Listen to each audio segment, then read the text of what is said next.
Welcome back to the deep dive. We are jumping straight into, well, the body's ultimate control system, the endocrine control tower. That's right. We're taking a deep dive into this whole hormonal domino chain, where just producing a tiny bit too much or too little of something can flip your body into a completely opposite state. Exactly.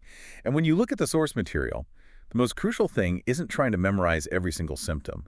It's really getting the mechanism, that high-low contrast. Right.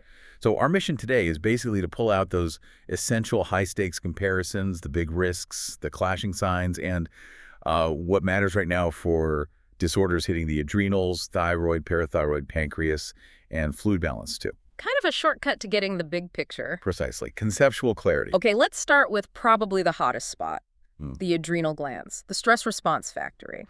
They make the steroids controlling the famous 3 S's. Sugar, salt, and sex. Cortisol, aldosterone, and androgens. And we're comparing the absolute extremes, Addison's disease versus Cushing's syndrome. Yeah, so with Addison's, you've got a total absence of those key steroids. Think of it like a power outage in the gland. Okay. The patient's just running on empty. They literally need to add hormones back in. And because cortisol and aldosterone are gone, everything trends low, critically low blood pressure. That's huge. That's the most critical part. Definitely. Low energy, they lose water like crazy, so low weight. And low sodium, too, which actually makes them crave salt. But I always find the high signs in Addison's the most, well, interesting conceptually. The sources mention these double Ps. What's going on with the high pigmentation, that bronze tan, and the high potassium? Oh, right. That bronze tan, the pigmentation, it's kind of a side effect. Right. The body's desperately trying to kickstart the adrenals, and that process accidentally stimulates melanin production, too. It's a big diagnostic clue. A giveaway sign. Totally. But the high potassium hyperkalemia, that's where the real immediate danger is. See, aldosterone normally helps you get rid of potassium. Without it, it builds up. And that can actually stop the heart. So the core risk, the concept in Addison's, is shock.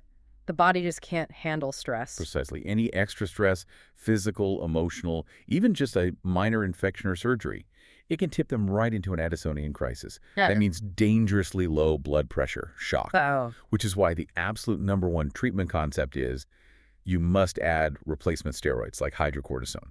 And this is crucial. Teach the patient to increase that dose, maybe double or triple it during stressful times. They need a crisis plan. Okay, that makes total sense. Now let's flip the coin completely. If Addison's is absence, Cushing's syndrome is the excessive cushion. Too much cortisol.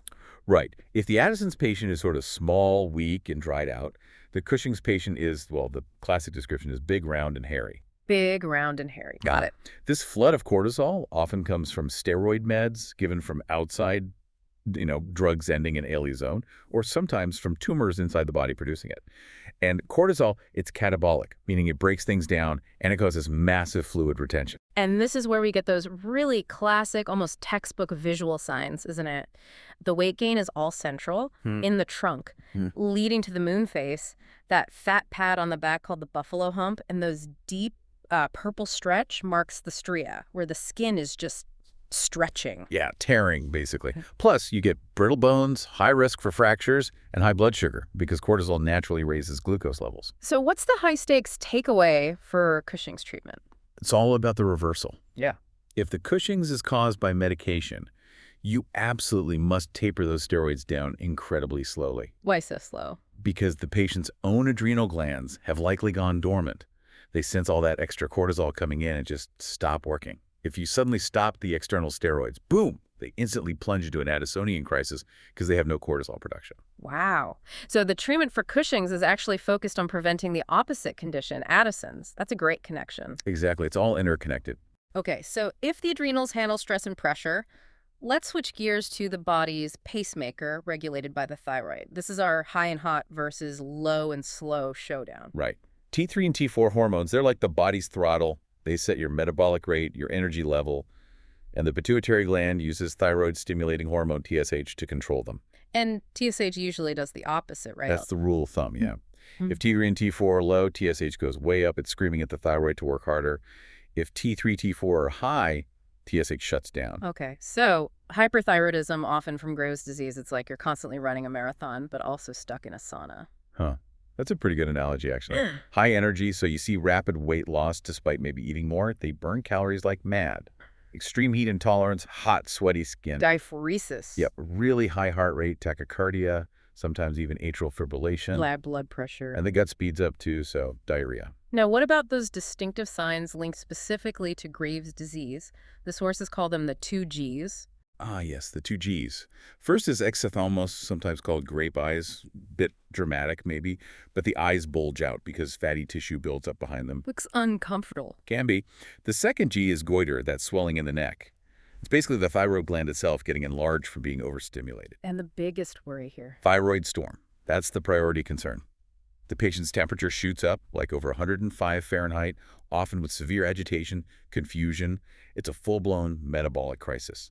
Life-threatening. Okay, critical. And then the flip side, hypothyroidism, maybe from Hashimoto's. That's the system just grinding to a halt. Roses. Low and slow. Exactly. Low energy translates to weight gain, water retention. They're always cold intolerance. Yeah. Heart rate drops, low blood pressure. GI system slows right down, so constipation, fatigue, hair loss, alopecia, and even mental fogginess, forgetfulness. What's the ultimate danger with hypo? The big risk is myxedema coma.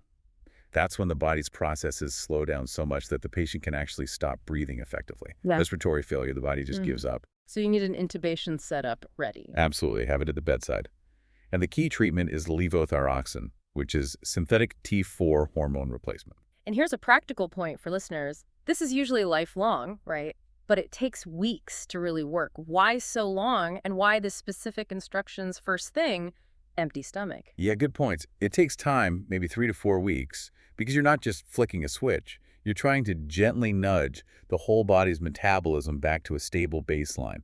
It needs time to recalibrate. Like turning up a thermostat slowly. Kind of. Yeah. And taking it first thing on an empty stomach, it's all about consistent absorption. Food can interfere, so taking it alone ensures you get the same effective dose every single day, which is vital for keeping that balance steady. That's really helpful context. Okay, sticking with balance, let's move from energy to bones and nerves, the parathyroid glands, and calcium regulation. Right. Tiny glands, huge job. Parathyroid hormone, PTH, its main goal is to put the calcium high. That's a good way to remember it. It keeps blood calcium in that tight, normal range. How does it do that? It pulls calcium from bones, helps your gut absorb calcium from food, needs vitamin D for that, and tells your kidneys to hang on to calcium instead of peeing it out. So hyperparathyroidism means too much PTH, which means too much calcium in the blood. And that leads to that memorable symptom triad. The classic, stones, moans, and groans. Kidney stones, because there's so much calcium filtering through. Moans refers to bone pain, fractures even, because the PTH is constantly weakening the skeleton to get that calcium. And groans means constipation, because high calcium slows down gut motility, plus general muscle weakness. Basically, everything feels slow, achy, and backed up. Okay. And the opposite, hypoparathyroidism, low PTH, so low calcium, and this makes the patient twitchy. Super twitchy is a good word. Low calcium makes nerves and muscles hyperexcitable. They fire off way too easily. So you see tingling, numbness, especially around the mouth and in the fingertips, circumaural tingling, muscle cramps, spasms, even outright seizures if it's severe. And the sources had those fun ways to remember the diagnostic signs, the dance moves of low calcium. Huh, yeah, they're pretty dramatic. If you inflate a blood pressure cup on the arm, the lack of blood flow plus the low calcium makes the hand and forearm spasm inwards. That's Trousseau sign, like an arm twerk, kind of. Okay. The other was Chvostek's sign. You gently tap on the cheek over the facial nerve, and the facial muscles on that side will twitch, like a weird little smile or grimace. Wow. Both signs basically show the nervous system is on edge, ready to fire, because those calcium brakes aren't working properly. Vivid picture, definitely. Uh-huh. Let's pivot now. Totally different system. Fluid balance, governed by ADH, antidiuretic hormone, comparing the extremes of wet and dry, diabetes insipidus, DI, versus SIADH. Okay. ADH, its job is simple. Adds H2O back to the body, tells the kidneys to reabsorb water. So DI, diabetes insipidus, means you have a major lack of ADH. The body just cannot hold on to water. So the patient is dry inside. Exactly. They're draining massive amounts of urine. We're talking liters and liters. And it's very dilute, looks almost like water. Specific gravity is super low. This leads to profound dehydration. So the labs for DI would be high and dry. Perfect summary. High sodium hypernatremia, because all water is leaving, concentrating the salt. And high serum osmolality, meaning the blood itself is thick and concentrated. They are dangerously dehydrated. And treatment logically follows. Yep, replace the missing ADH, usually with a medication called desmopressin. Now, contrast that starkly with SI-ADH syndrome of inappropriate ADH secretion. So this is soaked inside. You got it. Too much ADH. The body inappropriately holds on to every last drop of water, even when it doesn't need to. Leads to massive fluid overload. So the SIADH patient pretty much stops peeing or has very little, very concentrated urine, high specific gravity. Right. Which means their labs are the opposite of DI.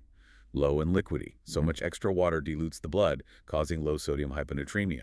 Low serum osmolality, too. And what's the major danger with that low sodium in SIADH? It's the brain. When sodium levels plummet, water shifts from the bloodstream into the brain cells to try and balance things out, causing them to swell. Oh, cerebral edema. Exactly. That leads to headaches, confusion, lethargy, and in severe cases, seizures or even coma. It's a neurological emergency. So the treatment priority. Number one is fluid restriction. You have to stop adding more water to the overloaded system. Sometimes, very carefully, we might give concentrated saline, like 2% saline, to slowly pull water out of the brain cells and raise the sodium level. But you have to do it slowly. Makes sense. Okay, let's wrap this comparison tour with maybe the most dramatic endocrine emergencies. The pancreatic crises, DKA versus HHS. Both involve high sugar, but the key difference is acid. Acid is the dividing line. DKA, diabetic ketoacidosis, typically happens in people with type 1 diabetes. They make absolutely no insulin. Right. Without insulin, sugar can't get into the cells for energy.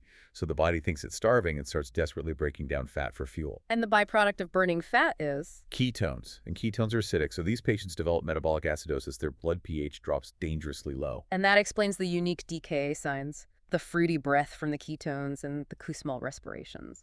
Exactly. Kussmaul's breathing, that deep, rapid, almost frantic pattern, is the body trying desperately to blow off excess CO2, which is acidic, to compensate for the metabolic acidosis. Right. Sugar levels are high, sure, maybe 250 to 500, but the acidosis is the hallmark. Oh, and abdominal pain is also really common in DKA, not so much in HHS. Okay, so DKA. Type 1, no insulin, burns fat, makes acid ketones. Got it. Yeah. Now, HHS, hyperosmolar hyperglycemic syndrome? HHS usually occurs in people with type 2 diabetes. The key difference is they still produce some insulin. Maybe not much, but just enough to prevent the body from switching over to widespread fat burning. Ah, so no ketones, no acid. Correct. No significant acidosis in HHS. But because they can't handle glucose properly and maybe they get dehydrated or sick, their blood sugar levels go astronomically high. Way higher than DKA, often over 600, sometimes well over 1,000. Wow. And that leads to extreme dehydration. Profound dehydration. The blood becomes incredibly thick and concentrated or hyperosmolar. And that extreme thickness, that hyperosmolarity, is what causes the main HHS symptoms. Absolutely. It pulls water out of all the body cells, including the brain. So the signature symptoms of HHS are severe neurological changes. Confusion, disorientation, lethargy, focal deficits, seizures, coma. It's driven by that extreme dehydration and osmolarity shift, without the acidosis or significant abdominal pain you see in DKA. Okay, so distinct pathways, distinct primary problems, acid versus extreme sugar ahydration. But interestingly, the immediate treatment priority for both DKA and HHS starts the same way. It does. Despite the differences, the number one first-line treatment for both is fluids. Volume replacement. Why fluids first, even before insulin? Because severe dehydration causes poor perfusion, low blood pressure, shock, potentially. You need to stabilize their circulation first, get fluid volume back on board with normal saline, usually 0.9%. Treat the dryness before you tackle the sugar directly. Got it. Volume first, then insulin. Then insulin. IV Bay, regular insulin is used for both. But, and this is critical, you have to bring the blood sugar down slowly and steadily. I want to crash it. Exactly. Dropping it too fast can cause its own problems, like cerebral edema, especially as fluids shift back into cells. So gentle landing is the goal. Fluids first, then slow, controlled insulin infusion. What a fantastic run-through. We've covered this whole spectrum of hormonal extremes, big versus small, hot versus cold, wet versus dry, and acid versus no acid. It really clarifies things. It does. And what's really fascinating when you step back is how all these conditions fundamentally show a breakdown in the body's negative feedback loops. You know, the internal thermostat that's supposed to keep things balanced. Right. In these disorders, that thermostat is just stuck. Cushing's is stuck on high heat. Addison's is stuck on too cold or dry. Hyperthyroid is pedal to the metal. Hypothyroid is stalled. The regulation is broken. So that brings us back to the trigger, doesn't it? We mentioned how stress, physical illness, surgery, even severe emotional stress ramps up cortisol. And stress is often the thing that pushes someone into an acute crisis, like an Addisonian crisis or DKA or a thyroid storm. Mm-hmm. So thinking about that, what does this endocrine system chaos really tell us about that deep fundamental connection between the pressures we face externally and our ability to maintain stability internally? That's a great question to ponder. It really highlights, I think, how our internal stability is constantly negotiating with the external world. The endocrine system is that negotiator. Mm. And when external pressure overwhelms the system's capacity to adapt, maybe because of an underlying weakness or just extreme stress, that's when things break down.